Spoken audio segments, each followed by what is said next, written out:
Magandang araw po mga kababayan po natin, at ito nga pag-uusapan po natin mga kababayan, itong pagmamayabang na naman ng mga taong gigil na gigil at gustong ipa-impeach po itong si Vice President Sara.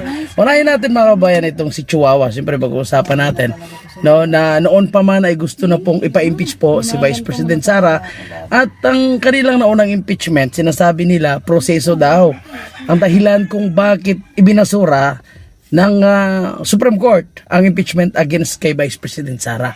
Pero una sa lahat, alam naman natin mga kababayan na hindi naman basta-basta yan ibabasura ng Supreme Court kung dumaan sa tamang proseso, at siguro kung nakita ng Supreme Court na may basihan ang impeachment against kay Vice President Sara. At hindi lang po yan, isama natin sa ating pag-uusapan, pati pala mga negosyante ay nagagamit po nila para maglabas ng pera na galing po sa korupsyon mga kababayan po natin. So ayan, dyan lang kayo dito kay Matinik Idol, shoutout po, and of course dito po sa ating kababayan PH. And sa hindi pa naka-subscribe, sa hindi pa naka-follow, please follow and subscribe po dito sa ating mga social media account mga kababayan po natin. Okay, ang sabi po ni Chihuahua mga kababayan, mas solid na ngayon ang impeachment versus Vice President Sara. So ito po yung paulit-ulit at gusto nila itanim sa isipan ng mga Pilipino na mas solid na daw po ngayon ang impeachment against kay Vice President Sara. Pero ano bang impeachment complaint ang kanilang ifina-file? Ano ba yung mga basihan? Ano ba yung mga grounds ng impeachment na sinasabi nilang solid na ngayon? Eh mga kababayan po natin, yun pa rin po yung mga ground of impeachment na i-file nila noong 2025, noong 19th Congress. Eh ito pa rin naman eh. Paano naging solid, di ba? Yung confidential fund na paulit-ulit po mga kababayan po natin na walang sapat na basihan. Mantakin mo, confidential fund ng Vice President Sara, gusto nilang imbestigahan, gusto nilang ilabas ang tunay na mga pangalan nitong mga informante. Pero, di ba, ang dami pong ahensya ng gobyerno na may confidential fund. Pero bakit hindi nila nilalabas? Bakit hindi nila iniimbestigahan? Malinaw po mga kababayan po natin na ito po is political propaganda na naman mga kababayan po natin. At lagi natin sinasabi no, na yung mga ito, hindi talaga ito titikil hanggat hindi nila mapapa-impeach itong si Vice President Sara. Bakit? Kasi kapag makaupo si Vice President Sara, sigurado himas riyas po yung mga ito. Lalo na itong si Chihuahua na napakarami po ang kanyang mga kalukuhang ginawa dyan sa Maynila. Ay ito, tingnan nyo lang kung paano nila nilustay ang pera ng taong bayan sa pamamagitan ng pagpapatayo ng mga barangay hall sa gilid ng kalsada. And kalaunan, anong nangyari? Diba? Pinasira lang po ni Isko Moreno. Ngayon si Isko Moreno ay medyo tahimik na. Hindi natin alam kung sa magkanong kadahilanan po mga kababayan natin. So sabi ko nga, lahat sila ngayon na mga attack dog ni Bongbong Marcos, ni Lisa Tanas ay aktibo na mga kababayan po natin. And sa totoo lang, kahit itong mga kulay dilaw, itong mga pink lawan, tudo na po sila ngayon sa pag-uusap, iba't ibang meeting na, may tinatawag pa sila na rosas ang bukas at maganda ang tunog ng musika ng harp. So may mga combination na po silang ginagawa. Itong sila Hontiveros, Aquino, Robredo, Pangilinan. So kasama dyan si Dilima, kasama dyan si Boy Ngipin, kasama dyan si Boy Ngiwi. So ito yung mga grupong ito na unlimited po ang kanilang ginagawang propaganda against po kay Vice President Sara. And sa impeachment na paulit-ulit po nilang pinafile. Lalo na po itong mga makabayan, akbayan, na malinaw po kung sinong nasa likod dito. Alam niyo yung nangangarap na si Risa Hontiveros, mga kababayan po natin. Di ba? Risa Hontiveros, talagang desperado na po siya na gusto pong ma-impeach si VP Sara. Kasi wala naman talaga silang panalo. Mantakin mo ha, mga kababayan, no? Mahigit 90% ang survey na lumalabas kay VP Sara. Yun natira na lang sa kanila, pinaghahati-hatian pa po nila na mga gustong maging presidente at nangangarap itong mga inayupak na ito. And ito po yung naging pahayag ni Vice President Sara. Diyan kay Matinik Idol, pakinggan nyo po, alam ko maririnig nyo naman mga kababayan po natin. So i-play natin yung audio nitong si Vice President Sara. Ang impeachment complaint na inendorso ng akbayan ay isang papel na walang kalakip na kahit anong ebidensyang magpapatunay sa mga paratang na isinasaad dito. Hindi na ito bago. Matatandaan na ang impeachment laban sa akin ay naging sagot nila sa aking pag-alis sa gabinete. Isang hakbang na isinagawa dahil hindi na maipaliwanag ng Pangulo ang patuloy na pagkalugmok ng bayan sa kahirapan, dulot ng kanyang kapabayaan at bisyo. Noong 19th Congress, binuksan pa nila ang isang Investigation in Aid of Legislation. Hindi upang lumikha ng batas, kundi upang magsagawa ng isang malinaw na fishing expedition para sa planadong impeachment laban sa akin.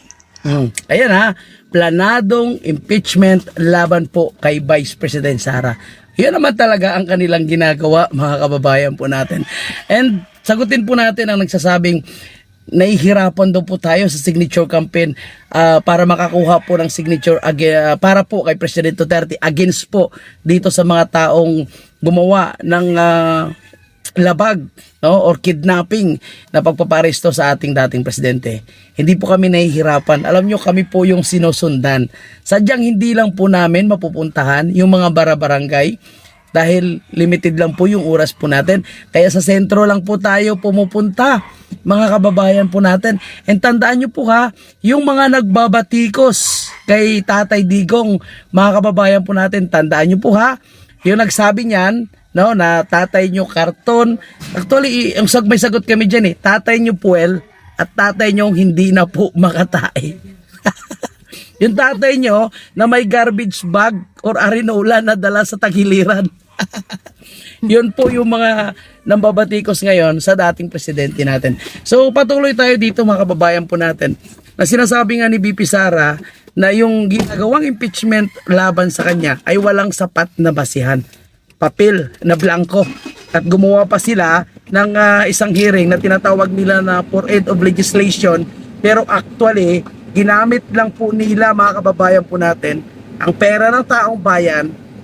Inubos nila ang pera ng taong bayan para sa kanilang personal na interest at sa kanilang galit, at gustong-gusto talaga nila na mawala ang mga Duterte.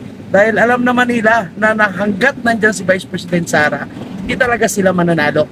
Kahit magsanip puwersa pa, isama pa nila si San Guco, isama pa nila yung lahat ng mga cartoon character, no?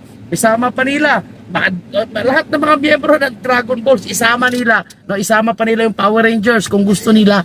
Hindi po sila mananalo, mga kababayan po natin. Kaya ang sabi ko nga, no, lalo na yan si Risa Ontiveros, nako, magluulo ka na lang tayo, Risa. Paulit-ulit nilang ibinandera ang isyong Mary Grace Piatos bilang umano'y bahid ng katiwalian. Kahit na sa kabila ng lahat ng investigasyon ay wala silang naipakitang kahit isang direktang paglabag sa paggamit ng confidential funds. Sumunod na dito ang bentahan ng mga pirma para sa impeachment at ang mga tinaguriang for later release projects na ipinangako umano sa ilang miyembro ng Kamara upang itulang ang impeachment laban sa akin. Mga pangyayaring mismong inamin na ng ilang mambabatas sa kanilang mga naging pahayag. Yun, tama yun, di ba? Inamin ng mga mambabatas na sila po ay nakatanggap ng pera kapalit ng impeachment para kay Vice President Sara. Nangala pa sila ng perma at tagpa 500 pa yung perma para po sa impeachment ni Vice President Sara. Kaya lagi nila sinasabi, magkano yung permahan dyan sa Tay Kami naman? Nako po, no? Huwag na kayong umasa na makakuha pa kayo ng pera kung gusto nyong pumerma.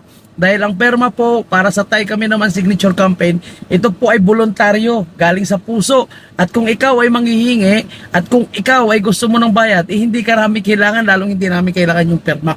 Dahil kung kayo ay sanay kayo na binabayaran, dito po sa lahat ng mga Duterte supporters, sanay po sila na voluntaryo at kusang loob ang ginagawa nilang pagtulong, ginagawa nilang pagperma, sapagkat ito po ay binabalik naman. Nakita nyo sa panahon ni President Duterte, binabalik po sa pamagitan ng serbisyo at nakikita naman sa mga proyekto. Nakita nyo lahat yan, no? Kaliwat kanan na infrastructure project. Nandiyan pa po yung mga ginawa niya mga batas na talagang napapakinabangan, driver license, passports, no? And of course, ano pa ba? Yung Seaman's Book. O ayan, grabe po yung pasasalamat ng mga seaman dyan.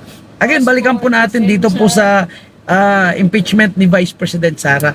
Di ba? Napakarami po. Lahat actually na paraan na ginagawa po nila Sa totoo lang, no, ay sinusubukan na po nila, pero lahat po ay palpak. Palpak lahat. Alam mo, ang sinasabi nila na ang daming proyekto ni BBM. Isa lang yung proyekto ni BBM sa totoo lang. No? Inubos niya yung fuel. Play. Mga kababayan, walang kredibilidad ang akbayan upang mag-endorso o magsumite ng impeachment complaint. Ilang ulit ng hayagang ipinahayag ng kanilang pinuno ang kanyang intensyong tumakbo sa Kaya nakalive ako pagkakamali. naka-record. Isang malinaw na indikasyon ng pampulitikang motibo sa likod ng kanilang mga hakbang. Huwag natin kalimutan ang makasaysayang talumpati noong Agosto 2024 ni Risa Ontiveros, kung saan malinaw niyang inilahad ang tunay na motibo ng akbayan bilang isang grupo. Agoy. Ayan, Risa Ontiveros. Laglag. Ganito ka. Ganito kayo lahat. At habang ang anak niya ay may kapangyarihan pa, hindi magiging madali ang ating laban. While VP Sara is in power, the threat of a full-blown Duterte comeback is still a very real and present danger. For one, they are supported by one major superpower, China. Kaya malinaw na lahat ng ito ay isang uri ng harassment at pang-aabuso sa proseso ng impeachment ng grupong akbayan. Hindi malinaw kung ano ang ipinaglalaban nila para sa kaayusan ng bayan. Tama. Pero napakalinaw ng kanilang pamumulitika at pagpapahirap sa usaping diplomasya ng ating bansa. Sa huli, ang tunay na laban ay hindi lamang laban ng iisang tao o iisang grupo. Ito ay laban para sa katotohanan at sa dangal ng ating bansa. Naway magsilbi itong paalala sa ating lahat na ang kapangyarihan ng impeachment ay hindi dapat ginagawang sandata ng politika, kundi isang banal na proseso para sa hustisya at pananagutan. Sapagkat kapag nanaig ang abuso, ang tunay na talunan ay ang sambayanang Pilipino. Syukran.